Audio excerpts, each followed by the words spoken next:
Natalo na naman ang Converge Fiber XRs at ang balita ngayon ay mukhang ready na raw na gumawa ng trade ang nasabing koponan.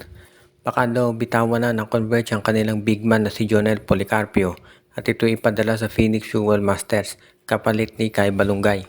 Pakasamahan pa raw ng first round draft pick ng Converge Fiber XRs para mapapayag ang Phoenix. Nakikita na raw ng Phoenix Fuel Master o rather ng Converge Fiber XRs na meron talagang nagiging problema dito sa kanilang rotation at mukhang kinakailangan talaga nila na gumamit ng mga tinatawag na additional players. At mukhang yung pagkuha dito sa nasabing big man ng Phoenix na si Kai Balungay ang nakikitang solusyon ng management. Nakita natin na natalo ulit sila dito sa NLEX at ang tumalo sa kanila basically itong si Shawnee Winston, yung kanilang dating player. Yung depensa nila mahina, so yung pagkuha dito kay Kai Balungay baka makatulong pagdating dito sa kahinaan sa depensa ng Converge. So iyan yung nakikita natin na isang pwede nilang gawin. Of course, alam naman natin na itong si Coach Delta Pineda, marami nang nananawagan talaga na kumuha siya ng consultant na tutulong dito sa kanilang koponan. Dahil talented naman talaga yung lineup nila kung titignan mo, no? Pwedeng isabayan sa San Miguel, Ginebra, TNT. Pero nagkakaroon nga ng sabihin natin hindi pa maganda yung nagiging rotation ng mga players niya. Kaya nga ngayon marami na nagsasabi na dapat na siyang kumuha ng mga bagong magagamit. Tignan natin kung gagawin talaga yan nitong si Coach Delta Pineda at ng management. Pero clearly, no, doon sa game sa NLEX, mas ginagamit na niya si Juan Gomez de Leaño to si Alex Stockton kumpara dito sa mga bench players niya. Pero natalo pa rin at yan ang dahilan kung bakit susubukan ng Converge na gumawa ng trade ngayon dahil mukhang medyo nahihirapan na at alam nga natin na kinakailangan na nila na manalo ng mga games dito sa ngayon. At ang isa pa nating balita itong San Miguel Beermen natalo rin kagabi sa overtime kontra sa TNT Tropang 5G at mukhang ang magiging sitwasyon dito na sa San Miguel sa tingin ko babalik na to si Coach Leo Austria at baka pati itong si CJ Perez. For the first time since ma-draft to si CJ Perez hindi siya nakapaglaro dahil doon sa kanyang injury at inaasahan natin na sa susunod na game ng San Miguel gagamitin na itong si CJ. Dalawa na yung talo ng San Miguel Beer at alam natin dito sa group ng San Miguel Beer at ng TNT yung top 4 teams lang ang aangat dyan. So mukhang kinakailangan talaga na itong San Miguel ay manalo. At sabi nga nila ay mukhang yan ang iniintindi nila ngayon at yan ang dahilan kung ba't babalik na agad itong si Coach Leo Austria.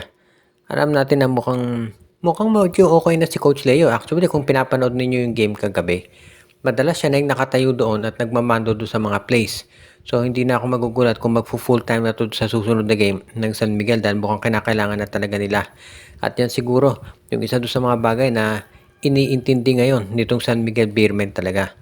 Alam natin na may pressure sa San Miguel na mag-perform at for the first time, no, hindi pwedeng masisi ng San Miguel yung import dito sa pagkatalo nila dahil magandang nilaro ni George King. Mukhang kinakailangan lang talaga ng San Miguel Beer na ayusin itong kanilang lineup, no? Dahil sa tingin ko nagiging problema sa San Miguel yung overconfidence nila, no? Siguro akala nila dahil ang TNT ay maraming injured players ay kaya nilang talunin na lang to basta-basta. Nakita naman natin doon sa effort, no, sa rebounding at sa mga loose balls. Parang mas ganado itong TNT at yan ang dahilan kung bakit natalo ang San Miguel Beermen kagabi. At ngayon, yan ang nagiging problema nila. Dahil kinakailangan siyempre bumawi ng San Miguel Beer. Dahil sabi nga natin, yung top 4 teams lamang doon sa grupo nila ang makakaabante. At yan ang kinakailangan iwasan ng San Miguel, yung maiwan doon sa ibaba. Ang NLEX Road Warriors ngayon ay tumatanggi dito sa mga alok ng mga trade sa kanila dahil obviously naman 5-0 na sila at nakaalam ni Jimmy Alapag na maganda ang kinalalagyan ng NLEX kaya hindi sila papayag na mag-trade ng kahit sinong player. Maraming mga may gusto makakuha obviously kay Shawnee Winston at kay Robert Bolick at doon sa draft pick nila pero hindi interesado ang NLEX na i-trade ang mga yan. Siyempre, itong si Jimmy Alapag meron niyang NBA experience at alam niya na kapag ang team mo ay nananalo, hindi mo dapat galawin yung mga players at yung lineup nito dahil baka masira yung chemistry. Kaya ngayon, mukhang ito na talaga yung plano ngayon itong NLEX Road Warriors na ipagpatuloy lamang yung kanilang laro at hindi sila tatanggap ng mga trade offers. Makikinig sila doon sa mga offers pero so far mukhang hindi talaga sila interesado na magpalit ng mga tao. Kaya mukhang ganyan ngayon yung magiging sitwasyon dito sa mga teams na gustong makakuha kay Winston, kay Bolick at sa draft pick nila. Abay, pasensya na lang dahil talagang hindi yan bibitawan nitong NLEX Road Warriors. Kay Jimmy Alapag naman, alam niya yung sinasabi ng mga tao sa NLEX. Malakas sa umpisa, kinakapo sa huli. Pero tignan natin ngayon, no? At nung last conference, ganito rin ang NLEX. Malakas nung umpisa, number 1 seed nga. Pero nung pagdating ng semifinals, ay natalo. So tignan natin kung ganyan mangyayari ulit. Of course, yan ang gustong iwasan ni Jimmy Alapag at ng iba pang players ng NLEX. Kaya nga ngayon, mukhang ito talagang Road Warriors ay masusubukan na kung ano ba talaga ang kaya nila gawin. Kung sila ba talaga sabihin natin pang totohanan na ba to? Pang championship na ba? Diba hindi naman biro yung mga tinatalo nilang teams ngayon, no? Kaya nga mukhang maraming sasabi na parang pang totohanan na tong NLEX. Pero malalaman lang natin yan pagdating nitong quarterfinals o kaya nitong semifinals kung aabot sila doon. Kung aabot doon yung NLEX, abay masasabi natin na pang totohanan na yan. Pero so far, no, mukhang wait and see.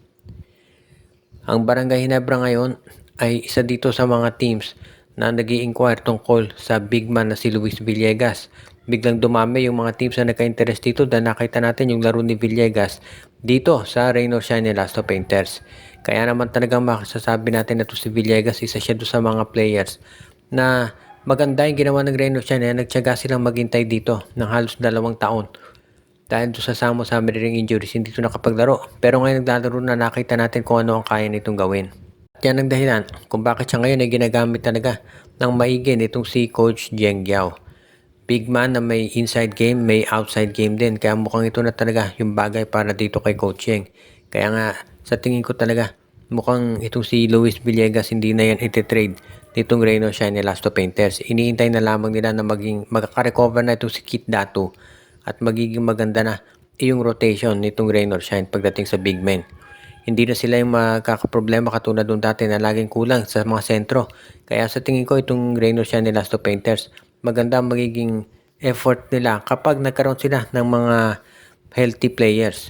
Kinakailangan na lamang nilang ayusin yung sitwasyon dito sa sweldo o yung kontrata nito si Andre Karakot. Kung sila ba'y papayag dito sa demands ni Karakot o kung magkakaroon sila ng compromise. Sinubukan nila yan kay Gian Mamuyak pero walang nangyari. So tignan natin kung magkakaroon sila ngayon ng agreement. Kung magkakaroon ba talaga ng agreement na ito si Mamuyak ay ito si Karakot ay mananatili sa Ross o kung ito iti-trade na.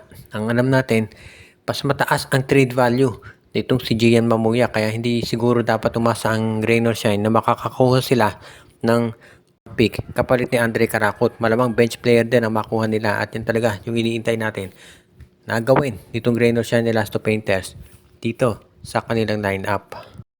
Shoutout kay Ireneo Salangsang, kay Edwin Carmona Jr., binabati din natin si Jonel Alagon, Joshua Giray Espejo at Rosales family, si RG Bueno, Simon De Guzman, si Romeo Conchada, si Malyari Mascareñas, pati na rin si Jonel Alagon, si Dexter Domer, si Katsakino Dukusin, si Michael D at ang iba pa.